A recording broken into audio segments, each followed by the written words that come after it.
Hi guys, welcome to my channel education file. और आज हम करेंगे यूनिट थर्ड। ठीक है, एक ही यूनिट करेंगे क्योंकि दो यूनिट बहुत लेंथी हो जाती है और टाइम ज़्यादा हो जाता है, तो आपका रिटेंशन भी ख़त्म हो जाता है। बट आई हैव सीन, ठीक है, तो इसमें होंगे एमसीक्यूज और होगी इसमें ज़्यादा रिवीजन। तो पहला वीडियो मैं डाल चुका है इसमें, जिसमें यूनिट फर्स्ट एंड सेकंड है, और इसमें है खाली unit third. Okay, unit fourth का मैं जल्दी वीडियो डाल दूंगा। सो स्टार्ट करते हैं। सो यूनिट थर्ड में देखते हैं क्या क्या क्वेश्चंस हैं। सो इसमें है पहला कि सेन के बारे में है। सेन क्या होता है, सेन की फुल फॉर्म क्या होती है?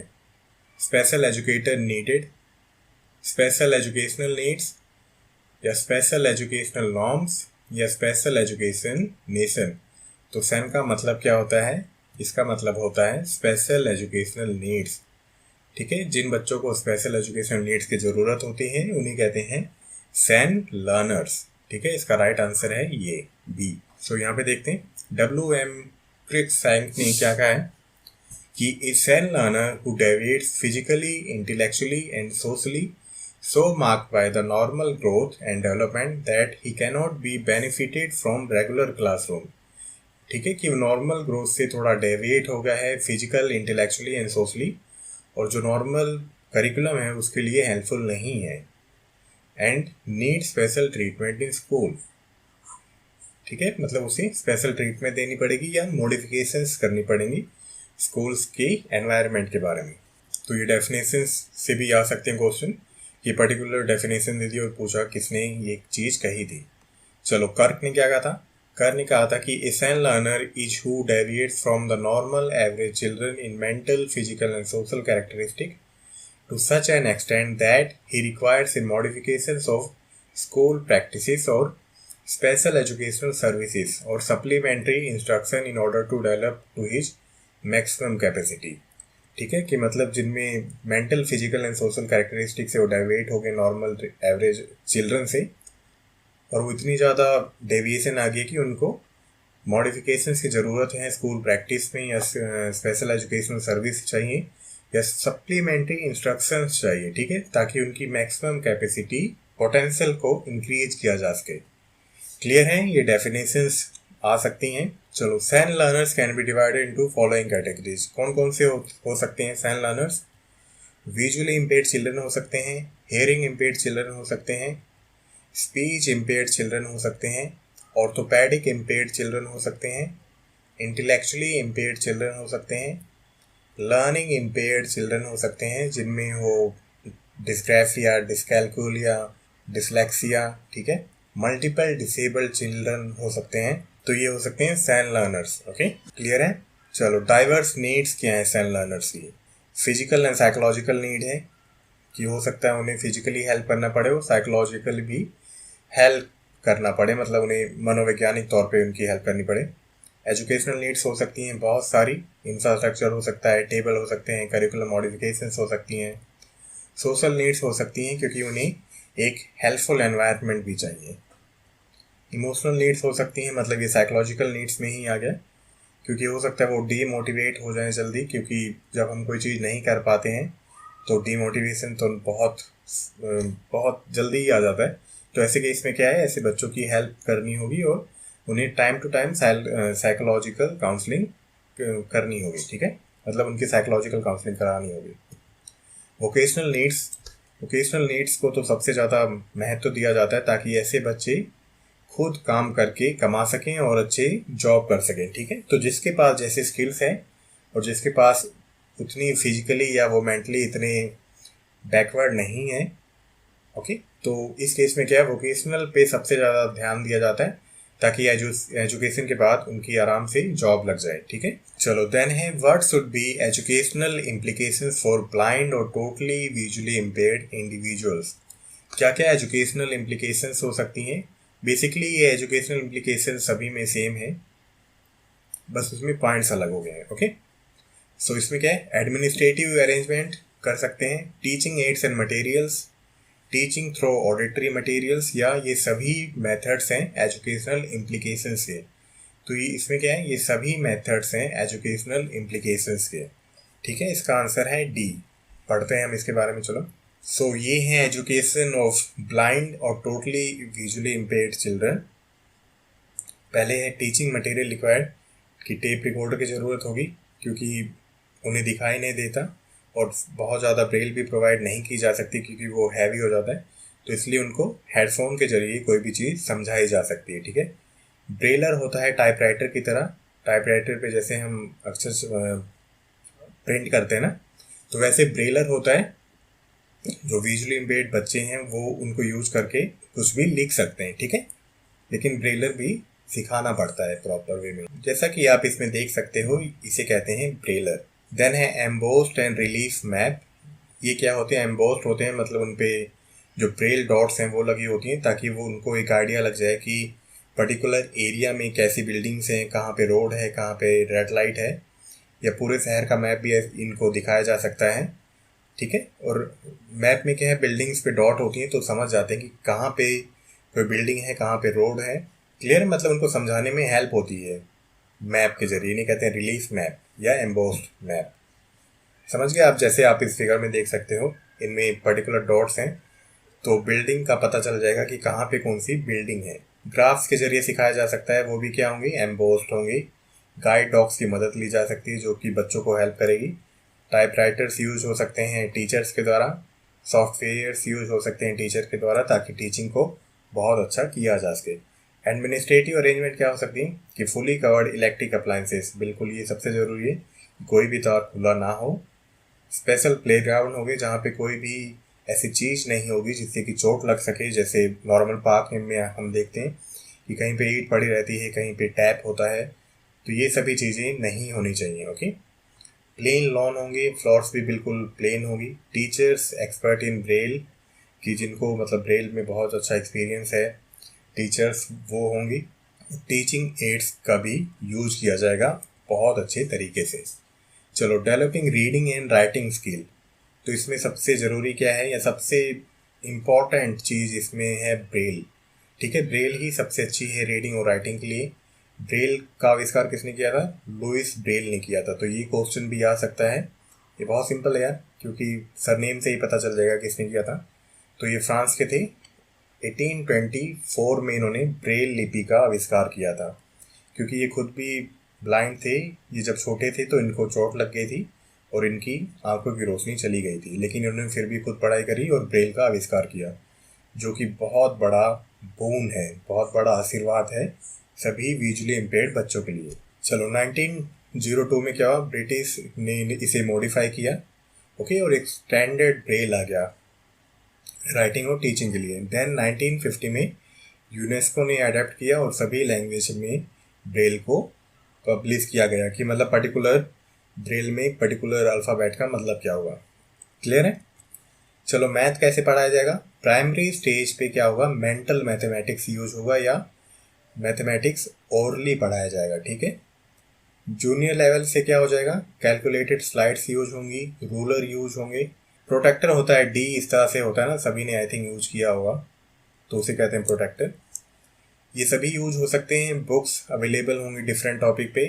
क्ले मोल्डिंग के जरिए उनको जियोमेट्रिक पैटर्न समझाए जाएंगे कि क्या सर्कल है, मतलब कौन सी चीज़ राउंड है, कौन सी चीज़ स्क्वायर है, कौन सी चीज़ रेक्टेंगल है, कौन सी चीज़ ट्राइंगल है, ठीक है। तो क्ले मोल्डिंग के जरिए उन्हें जियोमेट्रिक पैटर्न्स को समझाया जाएगा। चलो, नेक्स्ट है teaching through auditory materials.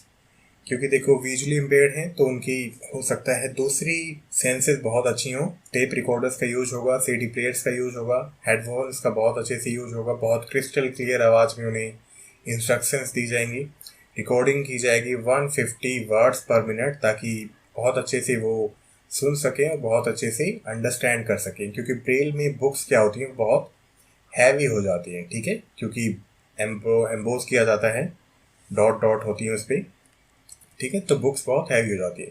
Mobility training, उन्हें ऑब्जेक्ट्स पहचानने बताए जाएंगे मैप्स में, जैसे रिलीफ मैप में उनको प्लेसेस के बारे में लोकेट करना सिखाया जाएगा और उन्हें एनकरेज किया जाएगा कि वो आउटर एनवायरनमेंट में जाएं, और उनको गाइड डॉग्स की भी हेल्प लेनी होगी स्टार्टिंग में, ओके। और उन्हें साइकोलॉजिकली मोटिवेट भी करना होगा। वोकेशनल ट्रेनिंग मतलब उनको व्यावसायिक गुण सिखाना ताकि वो आराम से जॉब कर सकें और कमा सकें। तो उन्हें बेसिकली इन वोकेशनल स्किल्स में ट्रेनिंग दी जाएगी। Weaving carpet music training, teaching to others, क्योंकि वो खुद भी टीचर बन सकते हैं और पढ़ा सकते हैं दूसरे बच्चों को। टाइप राइटिंग, मतलब ब्रेल में टाइप राइटिंग सीख सकते हैं। स्टेनोग्राफी सीख सकते हैं थ्रू ब्रेल। ठीक है, ये है वोकेशनल ट्रेनिंग। और भी बहुत तरह की ट्रेनिंग हो सकती हैं। चलो, इनके लिए सबसे अच्छा क्या है, रेजिडेंसी स्कूल हो जहाँ पे वो रह सकें, और वो वहाँ पे क्या होगा, एक होमोजीनस कल्चर होगा, तो उन्हें ज़्यादा इन्फीरियरिटी कॉम्प्लेक्स सा नहीं आएगा। ठीक है, वो मोटिवेटेड सा फील करेंगे। चलो, देन आता है OCR। OCR का मतलब क्या होता है, ये एक टेक्निक है। इसका क्या मतलब है, optical character recognition, optical class recognition, optical character recogniser या ऑक्यूलोमोटर कैरेक्टर रिकग्निशन। तो OCR का मतलब क्या है, इसका मतलब है optical character recognition. What should be educational implications for partially blind. अब इसमें पार्शली ब्लाइंड के बारे में पूछ रहा है कि क्या एजुकेशनल इम्प्लीकेशंस होंगी। Training of sight saving techniques, B है teaching aids and materials, C है use of optical character recognition, या ये सभी। तो ये सभी मेथड्स हैं एजुकेशनल इम्प्लीकेशंस के। ठीक है, चलो ये भी पढ़ लेते हैं हम। देखो, पार्शली ब्लाइंड में क्या है, उनको थोड़ा बहुत दिखता है, तो उन्हें कम दिक्कत होती है टोटली ब्लाइंड चिल्ड्रन के मुकाबले। ठीक है, सबसे पहले क्या है, उनकी training of sight saving techniques, कि जो भी उनकी साइट बची हुई है उनको उसको ज़्यादा नुकसान ना हो। ठीक है, और ऐसे बच्चों को अदर सेंसेस का यूज करना भी सिखाया जाता है, जैसे हेयरिंग होगी, टच हो गया, या काइनेस्थेटिक मेथड्स हो गई, उनको दूसरी सेंसेस पे भी काम करना सिखाया जाता है। और इन्हें 12 पॉइंट फॉन्ट नहीं दिखता है, मतलब जो 12 पीटी के फॉन्ट होते हैं उससे छोटे फॉन्ट नहीं दिखते हैं। और नॉर्मली बुक्स क्या होती हैं, वो 10 पीटी में होती हैं। ठीक है, तो उनको बुक्स को क्लोज करके पढ़ना पड़ता है, जो कि स्ट्रेन इंक्रीज कर देता है और वो विजन को डैमेज कर सकता है। तो इस केस में क्या है, इनके लिए 12 पीटी फॉन्ट से ज़्यादा बड़े फॉन्ट होने चाहिए। ठीक है, सो इनमें बेसिकली क्या होता है, जो विजन है या तो 6/60 होता है या इससे भी कम होता है। तो ये बेसिकली क्या है, 10% है विजन का, और ये बहुत ज़्यादा रिलायबल नहीं है। इसीलिए इनको दूसरी सेंसेस को यूज करना सिखाया जाता है। क्लियर है। देन है टीचिंग मटेरियल्स। यूज हो सकते हैं बहुत सारे, हेडफोन्स यूज हो सकते हैं, सॉफ्टवेयर यूज हो सकते हैं। इन्हें भी ब्रेल का यूज करना सिखाया जा सकता है या पढ़ना सिखाया जा सकता है। एडमिनिस्ट्रेटिव अरेंजमेंट किए जा सकते हैं, मतलब फर्नीचर या गाइडिंग रेल्स हों, तो ये सभी क्या है, एडमिनिस्ट्रेटिव अरेंजमेंट है। OCR होता है ऑप्टिकल कैरेक्टर रिकग्निशन, मतलब ये क्या करता है, जो प्रिंटेड वर्ड्स है ना उनको स्पीच आउट कर देता है। तो जो भी प्रिंटेड वर्ड है वो उसको पढ़ के बोल देगा। जैसे ये कर्चविल पर्सनल रीडर है, आप नेट पे जाके इसके बारे में सर्च कर सकते हो और पढ़ सकते हो और ज़्यादा। तो ये एक तरह का पोर्टेबल डिवाइस होती है जो कि रिटन मटेरियल को स्पीच आउट कर देता है। ठीक है, बोल के बता देता है, तो आराम से हेडफोन लगा के बच्चे पढ़ सकते हैं। इनके लिए इंक्लूसिव स्कूल का यूज किया जा सकता है विद सम स्पेशल इंस्ट्रक्शन के साथ और करिकुलम के साथ। इनके लिए जैसे हायर लेवल पे बायोलॉजी, फिजिक्स और केमिस्ट्री का प्रावधान नहीं होता है, मतलब ये नहीं पढ़ सकते हैं ऐसे सब्जेक्ट, पर ये लिटरेचर पढ़ सकते हैं, ह्यूमैनिटीज पढ़ सकते हैं, सोशल स्टडीज़ पढ़ सकते हैं, साइकोलॉजी पढ़ सकते हैं, फिलॉसफी पढ़ सकते हैं। ठीक है, क्योंकि इसमें क्या है, थोड़े प्रैक्टिकल्स होते हैं और हो सकता है फ्यूचर में जाके वो उतने अच्छे से ना कर पाए। देन है करिकुलम मॉडिफिकेशंस, कि उनके नीड के अकॉर्डिंग करिकुलम को मॉडिफाई करना ताकि उन्हें बहुत ज़्यादा हेल्प हो सके। चलो, speech reading mostly use for SEN learners having problems in their sense of.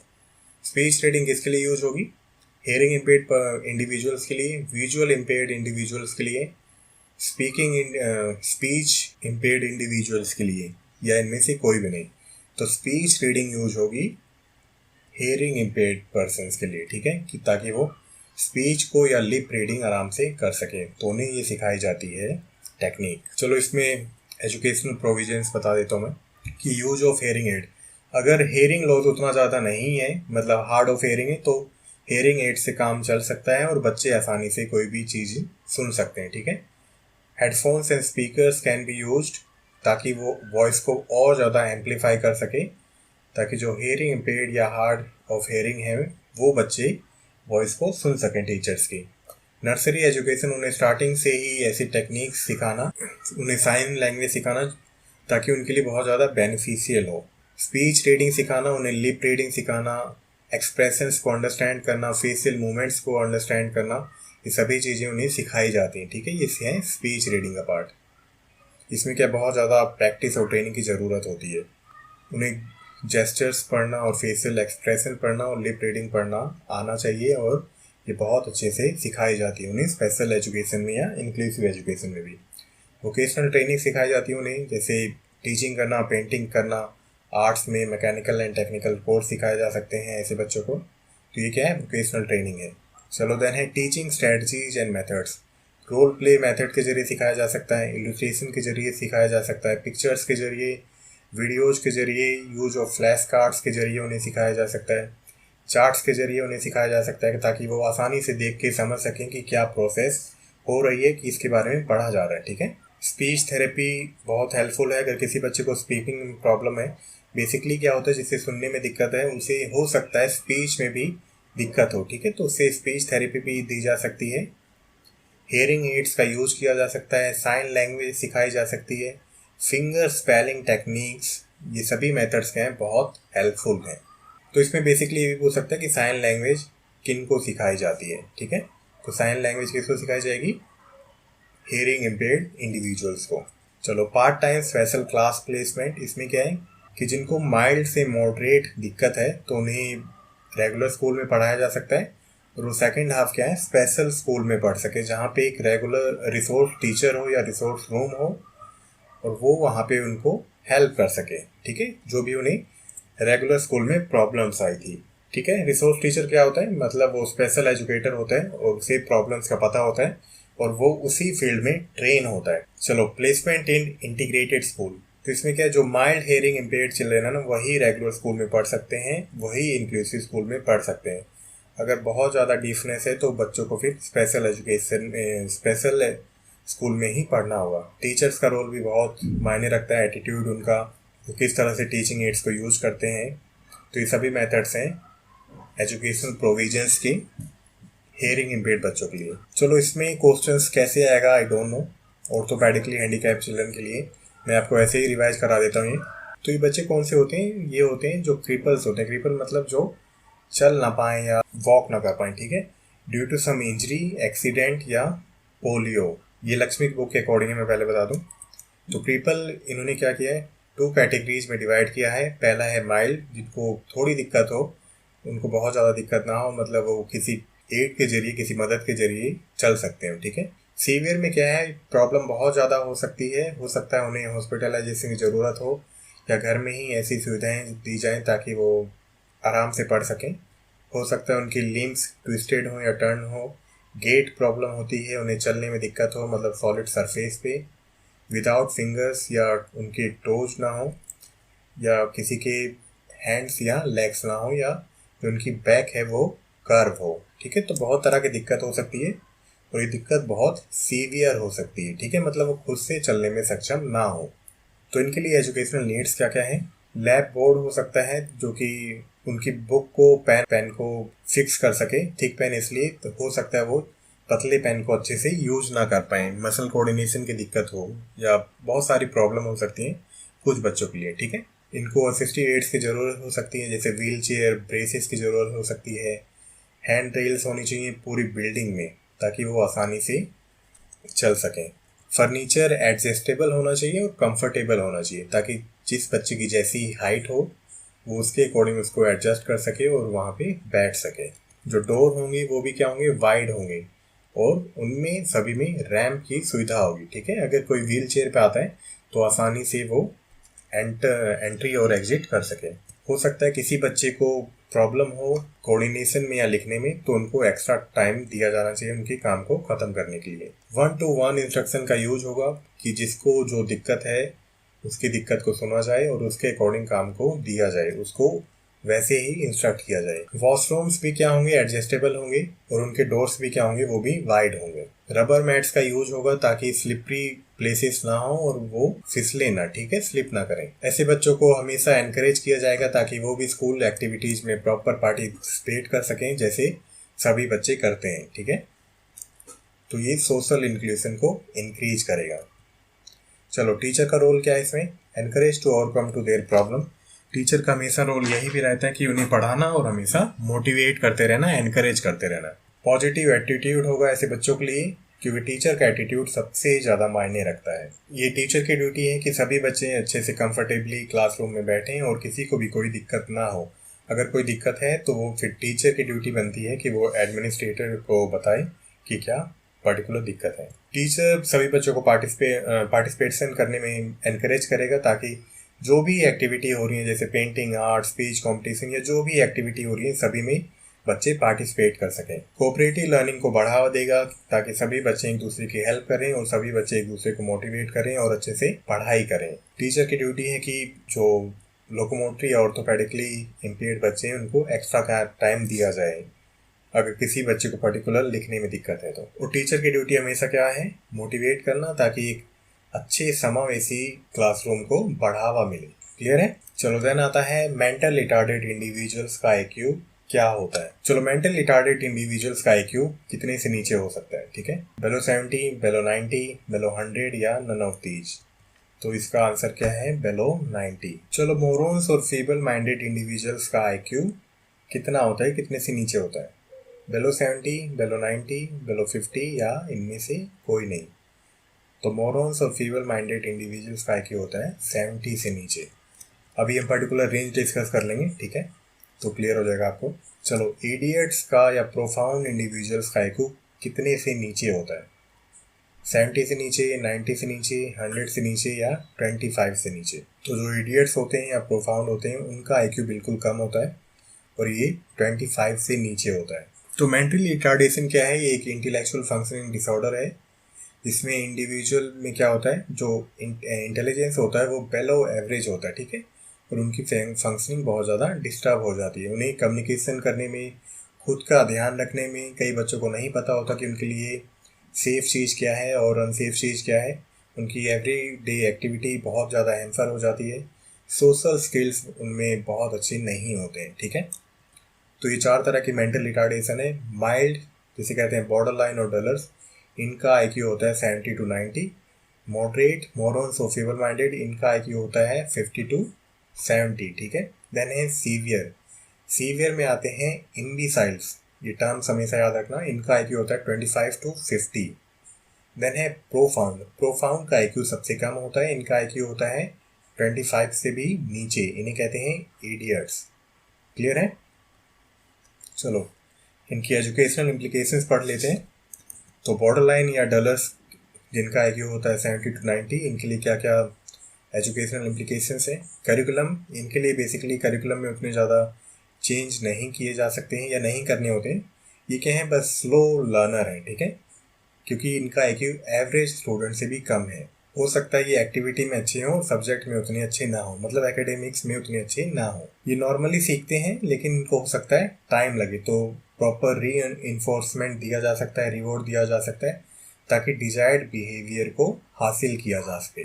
Okay, मतलब कोई अच्छा काम कर रहा है तो उसके लिए हम इन्हें रिवॉर्ड कर सकते हैं। इनके लिए प्रैक्टिस करना सबसे ज़रूरी है। जितना प्रैक्टिस करेंगे उतनी ज़्यादा चीज़ें आएंगी। मैथ के लिए ड्रिलिंग एक्सरसाइज कर सकते हैं। कॉम्प्लेक्स जो थिंग्स हैं उनको हम टीच कर सकते हैं पार्ट्स में या टुकड़ों में। जैसे ब्लूम ने कहा है कि कोई भी कितनी भी कॉम्प्लेक्स थिंग हो, अगर हम उसको अच्छे से ब्रेक डाउन कर दें, उस चीज़ का इंस्ट्रक्शन को ब्रेक डाउन कर दें तो किसी भी चीज़ को समझा जा सकता है। टीचिंग्स में एग्जाम्पल्स दे के पढ़ाना अच्छा है। So test are regular at regular intervals, यहाँ पे एट है, बहुत ज़्यादा हेल्पफुल है, ठीक है? तो रेगुलर इंटरवल्स पे टेस्ट लेना बहुत ज़रूरी है। Improving school adaptive behaviour, self direction, social skill, self care, health and safety are important school adaptive behaviours होते हैं ये सभी। जिसमें क्या है, social skills can be taught through good examples and desired behaviour rewarded regularly, ठीक है? Social skills कैसे सिखाई जा सकती है? अच्छे एग्जाम्पल्स देके, और अगर अच्छा बिहेवियर चाहिए तो हम उन्हें रिवॉर्ड कर सकते हैं।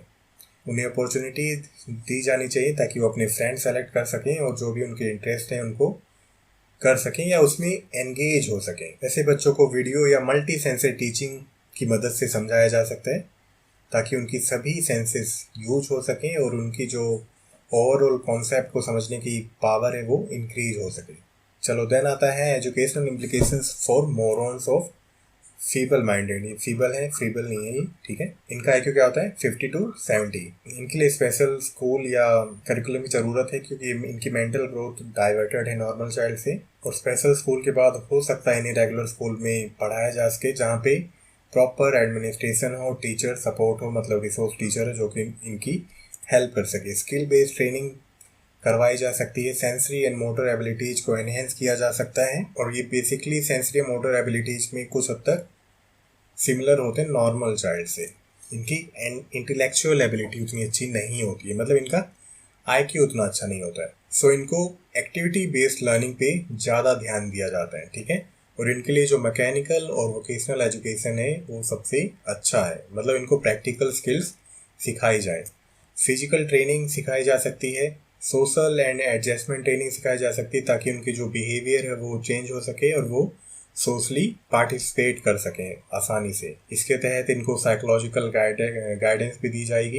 इनके लिए एम्स ऑफ एजुकेशन क्या है, सोशल डेवलपमेंट, वोकेशनल स्किल्स को सिखाना ताकि वो आसानी से जॉब कर सकें, academic achievement to the ability level, मतलब जो भी उनकी एबिलिटी है उनके अकॉर्डिंग एकेडमिक्स सिखाना, मतलब एकेडमिक की चीज़ें उन्हें सिखाना। चलो देन पढ़ते हैं इम्बिसाइल, जिनका IQ होता है 25 to 50। ये बहुत ज़्यादा मेंटल रिटार्डेड होते हैं, ये अपने आप को मैनेज नहीं रख सकते हैं और कॉम्प्लेक्स लाइफ स्किल्स इन्हें सिखाना थोड़ा मुश्किल होता है। ये खुद से थोड़ा बहुत काम कर सकते हैं लेकिन बहुत ज़्यादा हद तक काम नहीं कर सकते हैं खुद से, ओके। इन्हें पूरी लाइफ सपोर्ट चाहिए, मतलब कंपेनियन चाहिए। इनके लिए एम्स एंड ऑब्जेक्टिव्स क्या हैं एजुकेशन के? एजुकेशन का एम इनके लिए ये है कि इन्हें सेल्फ सपोर्टिव बनाया जाए कुछ हद तक, इनमें सोशलाइजेशन को इंक्रीज किया जाए एंड एलिमेंट्री ओरल लैंग्वेज सिखाई जाए। एडेप्टिव करिकुलम क्या इनके लिए? सेफ्टी टीचिंग करना और एजुकेशन एंड फर्स्ट एड सिखाना थोड़ा बहुत, कॉन्सेप्ट ऑफ मनी सिखाना, टाइम सिखाना, मटेरियल सिखाना, फिजिकल एक्टिविटी सिखाई जा सकती है गेम्स के थ्रू। इन्हें listening, observing, speaking and writing सिखाई जा सकती है। फंक्शनल स्किल सिखाई जा सकती है कि वो कैसे इंटरेक्ट करें अपने पीयर के साथ और कैसे सोशली इंटरेक्ट करें, ठीक है। प्लेसमेंट क्या है इनकी साइल्स के लिए? ये गलत होगा यहाँ पे। This should be placed in age appropriate school, ठीक है, मतलब उनके एज के अकॉर्डिंग या मेंटल एज के अकॉर्डिंग उनको स्कूल में एडमिट कराना। इन्हें स्पेशल स्कूल में ही पढ़ाया जा सकता है।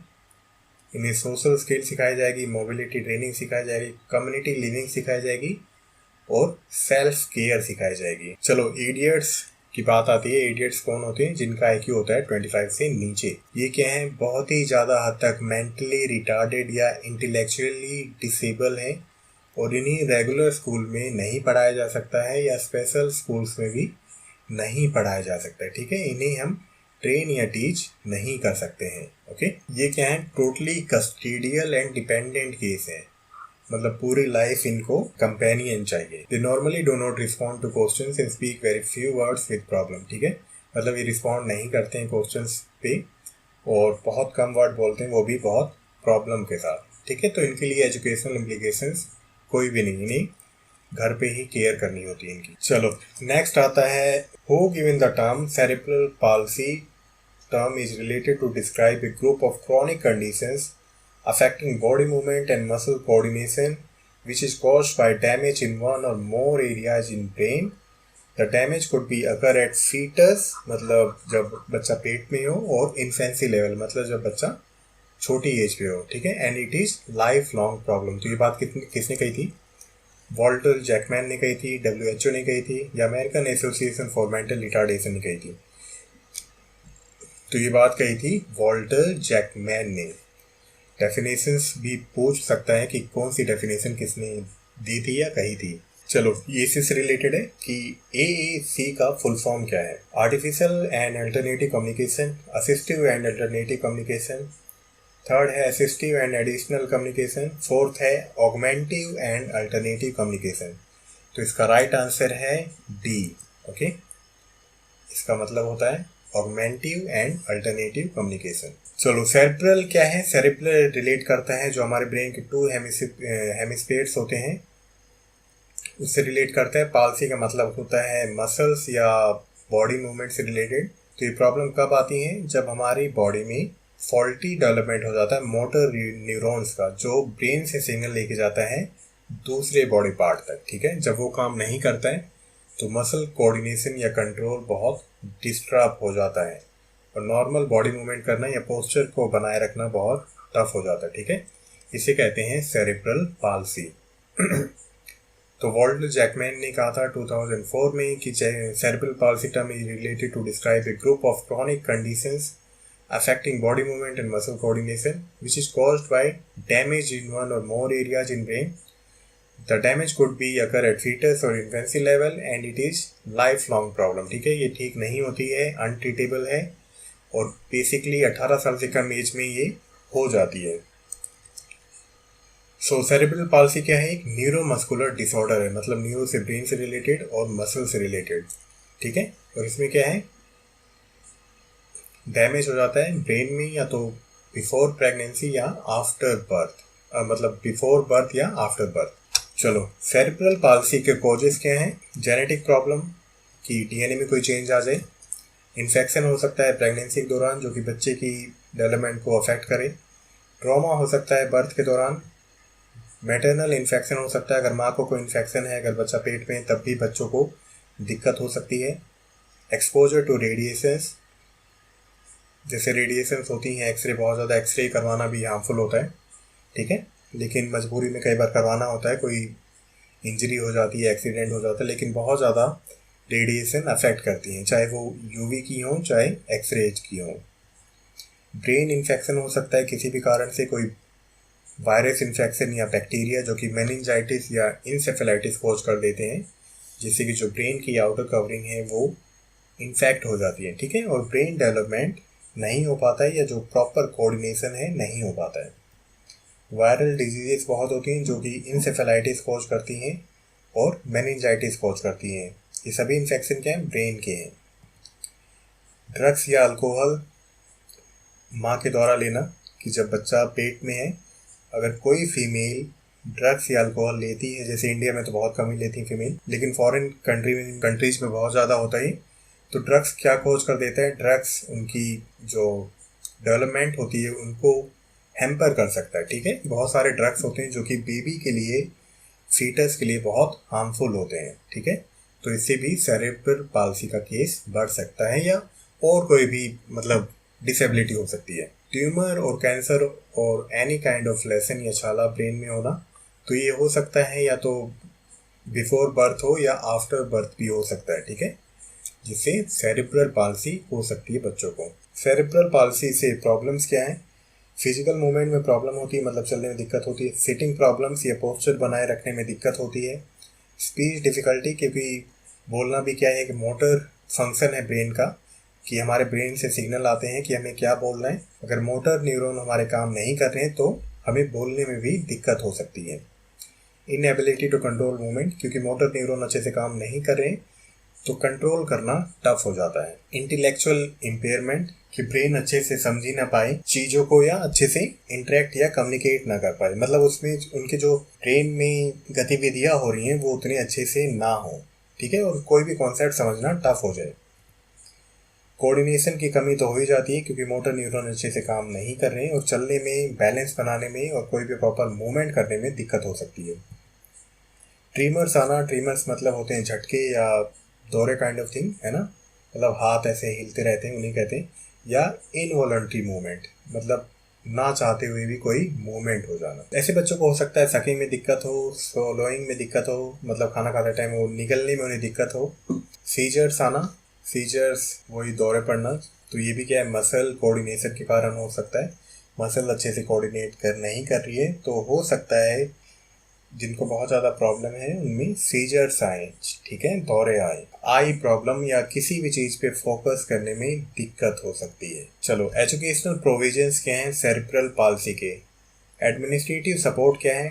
ट्रांसपोर्ट सर्विस होनी चाहिए, क्लासेस होनी चाहिए उनकी ग्राउंड फ्लोर पे ताकि उन्हें ऊपर ना चढ़ना पड़े, फर्नीचर होना चाहिए उनके लिए एडजस्टेबल एंड कंफर्टेबल, उनके लिए डोर्स, टॉयलेट या रैम्प्स उनके अकॉर्डिंग होनी चाहिए, रेलिंग्स होनी चाहिए, पानी की व्यवस्था तो सभी के लिए नॉर्मली होनी चाहिए, लेकिन इनके लिए ऐसे होनी चाहिए कि वो टैप को या अपनी पोजीशन को एडजस्ट कर सकें, ठीक है। और जो डोर्स होंगे उनकी जो मतलब डोर्स वाइड होंगे और रैंप होगा उन पे। पेडागोजिकल सपोर्ट क्या है, इनको राइटिंग वर्क पे कम ध्यान दिया जाना चाहिए क्योंकि मसल कंट्रोल उतना ज़्यादा अच्छा नहीं है, ठीक है, तो इन्हें लिखने में दिक्कत होगी। ये थोड़े हो सकते हैं स्लो हो तो इन्हें एक्स्ट्रा टाइम दिया जाना चाहिए। एग्जाम्स में इनके लिए स्क्राइब की व्यवस्था, मतलब जो इनके लिए लिख सके। कंप्यूटर एंड टाइपराइटर का यूज कर सकते हैं जूनियर लेवल से ही, ताकि ये कंप्यूटर यूज करने में थोड़े अच्छे हो जाए। 1-to-1 इंस्ट्रक्शन दी जानी चाहिए ताकि जो भी पर्टिकुलर बच्चे की नीड हो उसके अकॉर्डिंग पढ़ाया जाए। कोऑपरेटिव लर्निंग को इंक्रीज करना ताकि सभी बच्चे आपस में एक दूसरे की हेल्प करें। ओके, ऐसे केस में फील्ड ट्रिप्स कराना बहुत इंपॉर्टेंट है, क्योंकि फील्ड ट्रिप्स क्या है ना, बहुत हेल्प करती हैं किसी भी पर्टिकुलर कॉन्सेप्ट को समझने में, जैसे पेड़ पौधों के बारे में जानना या नॉर्मल चीज़ों के बारे में ही जानना कि कैसे रोड पार किया जाता है, जू में ले जाना कि कैसे जानवर हो सकते हैं, मतलब एक learning by doing kind of thing, ठीक है, मतलब फिजिकल तौर पे पढ़ाना ताकि उनकी कॉन्सेप्ट क्लियर हो सके। चलो देन आता है ऑगमेंटिव एंड अल्टरनेटिव कम्युनिकेशन, जिसे कहते हैं AAC। तो ये बहुत इम्पॉर्टेंट है। ये क्या एक तरह का मल्टी डिसिप्लिनरी अप्रोच है जिसमें teachers, parents, physiotherapist, occupational therapist, psychologist सभी आपस में हेल्प करते हैं ताकि जो ऐसे बच्चों की लाइफ है वो बहुत ज़्यादा हद तक अच्छी हो सके, ठीक है, क्योंकि सेरिब्रल पाल्सी क्या है, अनट्रीटेबल डिसऑर्डर है, इसकी कोई मेडिसिन नहीं है, कोई दवाई नहीं है। अर्ली डिटेक्शन एंड प्रिवेंशन करना जो कि सभी डिसेबिलिटीज़ में बहुत ज़रूरी है, क्योंकि जितना ज़्यादा हम पता लगा लेंगे किसी प्रॉब्लम का तो उसमें जो सपोर्टिव ट्रीटमेंट है और जो सेकेंडरी दिक्कत होने वाली होती है ना, उसको हम रोक सकते हैं। थेरेपीज की जा सकती हैं ताकि इनके पोस्चर्स को इम्प्रूव किया जा सके, साइकोलॉजिकल स्टेटस को चेक किया जा सके, प्रॉपर काउंसलिंग की जा सकती है, मोटिवेट किया जा सकता है, एनकरेज किया जा सकता है। स्पीच थेरेपी दी जा सकती है ताकि जिन बच्चों को स्पीच से रिलेटेड प्रॉब्लम है वो अच्छे से बोल सके।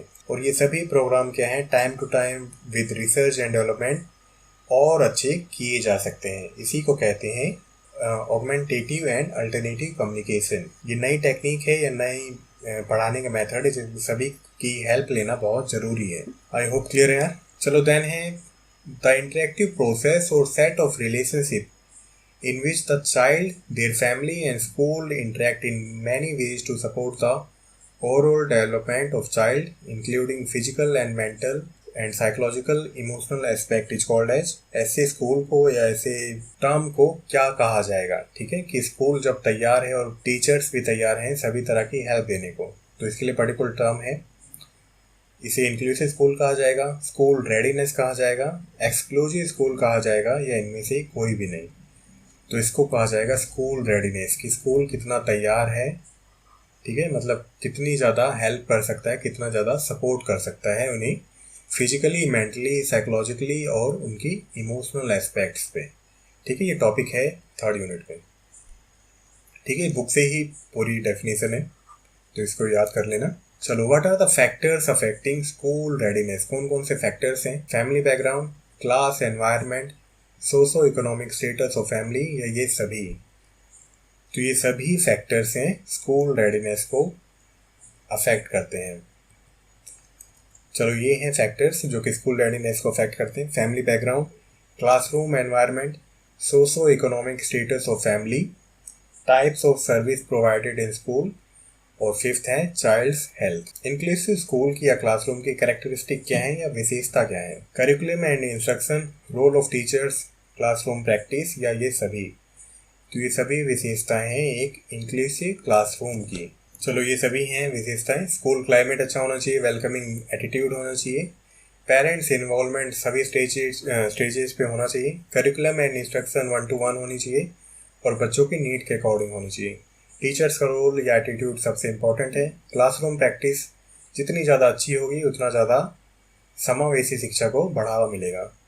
और सबसे इम्पोर्टेंट ये भी है कि सपोर्टिव एड्स एंड मटेरियल्स हों, ठीक है, जितनी ज़्यादा एड्स होंगी, जितनी ज़्यादा टीचिंग मटेरियल्स अच्छे होंगे, बच्चों को उतनी ज़्यादा हेल्प होगी। चलो, इंक्लूसिव स्कूल की डेफिनेशंस देख लेते हैं। इक्वल अथॉरिटी ने क्या कहा है कि one which respect values and accommodate diversity across all 9 grounds in the equality, legislation, gender, marital status, family status, sexual orientation, religion, age, disability, race and membership. तो ये 9 पॉइंट्स हैं of the community. It seeks positive experience as sense of belonging and outcome for all peoples across the 9 ground. मतलब इन सभी 9 grounds पे सभी को एक जैसा ट्रीट करना। क्लियर है?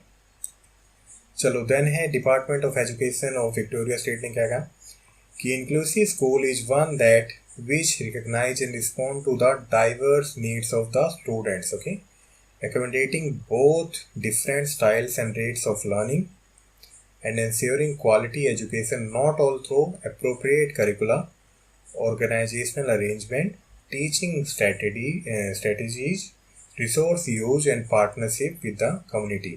तो ये डेफिनेशंस तो याद करनी होंगी यार आपको, ठीक है, इसका कोई शॉर्टकट नहीं है। तो ये इक्वल अथॉरिटी ने दी थी और ये दी थी department of education Victoria state ने। अगर आपके बुक में और भी डेफिनेशंस हो तो आप वो भी पढ़ सकते हो। चलो इशूज एंड चैलेंजेस पढ़ लेते हैं यहाँ पे। तो ये हम पहले भी पढ़ चुके हैं और यहाँ पे फिर से रिपीट कर लेते हैं, कोई नहीं।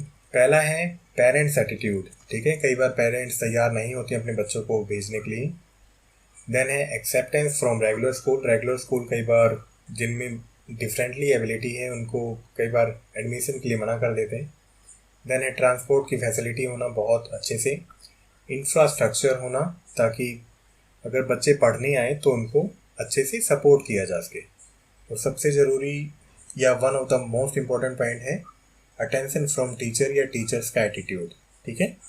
कई बार टीचर्स का एटीट्यूड ऐसा नहीं होता है क्योंकि हर तरह के इंडिविजुअल्स हैं, तो टीचर एटीट्यूड भी बहुत मायने रखता है और ये भी एक इशू है या चैलेंज है। चलो the school where all the school personnel including teachers, principal, student, guidance teachers, officers, non-teaching staff and parents are willing to accept students with special need so that a harmonious, caring and supportive environment will be created। ऐसे school को या ऐसी approach को क्या कहते हैं जहाँ पे सभी हेल्प करते हैं? ये पर्टिकुलर टॉपिक है बुक में, अगर जिसने पढ़ा होगा वो आसानी से रिप्लाई कर सकता है। इसे कहते हैं whole school approach, exclusive approach या रेगुलर स्कूल अप्रोच, या इसमें से कोई भी नहीं। तो इसे कहा जाता है होल स्कूल अप्रोच, जिसमें सभी लोग एक दूसरे की हेल्प करेंगे ताकि जो इंक्लूसिवनेस है वो बहुत अच्छे से एनहेंस हो सके। क्लियर है? चलो इसी से रिलेटेड है कि what are the dimensions of school. School के क्या डायमेंशंस हैं? कल्चर, प्रैक्टिस, पॉलिसीज या ये सभी? तो ये सभी क्या है? डायमेंशंस हैं एक स्कूल के। क्लियर है? मैं आपको बताता हूँ अभी यहाँ पे। देखो ये डायमेंशंस हैं, होल स्कूल अप्रोच में है ये टॉपिक, मतलब ये पॉइंट। स्कूल होता है, सबसे पहले क्या होती है? पॉलिसीज, कि हम ये पॉइंट कवर करेंगे और हमारे स्कूल में सभी लोगों का हेल्प करना बहुत ज़रूरी है, ठीक है। मतलब रूल आ गए, देन उसको फॉलो किया जाएगा, उनको प्रैक्टिस किया जाएगा, और जब प्रैक्टिस बहुत लंबे टाइम तक किया जाएगा किसी भी चीज़ को तो वो क्या बन जाएगा? एक कल्चर बन जाएगा, ठीक है। तो ये तीनों क्या है? डायमेंशंस हैं होल स्कूल अप्रोच के। क्लियर है? पॉलिसीज, प्रैक्टिस एंड कल्चर, ये टॉपिक मैं करवा चुका हूँ और ये सभी टॉपिक्स क्या हैं? इंक्लूसिव एजुकेशन की प्लेलिस्ट में है, ठीक है। चलो कैरेक्टरिस्टिक क्या है होल स्कूल अप्रोच की? होल स्कूल कंसेंसस, मतलब सभी का हेल्प करना, सभी को कोऑपरेट करना। पीयर सपोर्ट करना, मतलब बच्चे आपस में हेल्प करें। क्लासरूम सपोर्ट, जिसमें टीचर एक दूसरे की हेल्प करेंगे, टीचर स्टूडेंट की हेल्प करेगा। करिकुलम एकोमोडेशन या मॉडिफिकेशंस, करिकुलम को मॉडिफाई किया जाएगा ताकि सभी बच्चों को हेल्प मिल सके। टीचर कोलैबोरेट कर सकता है डिफरेंट एक्सपर्ट्स के साथ, रिसोर्स टीचर्स के साथ या स्पेशल एजुकेटर्स के साथ जिनको पर्टिकुलर एक्सपीरियंस होता है ऐसे बच्चों को पढ़ाने का। तो टीचर कोलैबोरेट कर सकता है और अपनी टीचिंग को बहुत अच्छा बना सकता है। यहाँ पे सब कुछ नहीं बता सकता, बहुत वीडियो बड़ा हो जाएगा, ऑलरेडी बहुत लेंथी हो जाता है वीडियो रिवीजन कराते टाइम। सो इस वीडियो में इतना ही था, इस यूनिट में मोस्टली तो इतना ही है, बाकी कुछ छूट गया हो तो बता देना आप। बाकी मैंने सभी टॉपिक को कवर किया है, ठीक है। सो ये वीडियो अगर आपको अच्छा लगा आप लाइक कर सकते हो, चैनल को सब्सक्राइब कर सकते हो एंड फ्यूचर नोटिफिकेशन के लिए दबा सकते हो bell icon. Till then bye bye.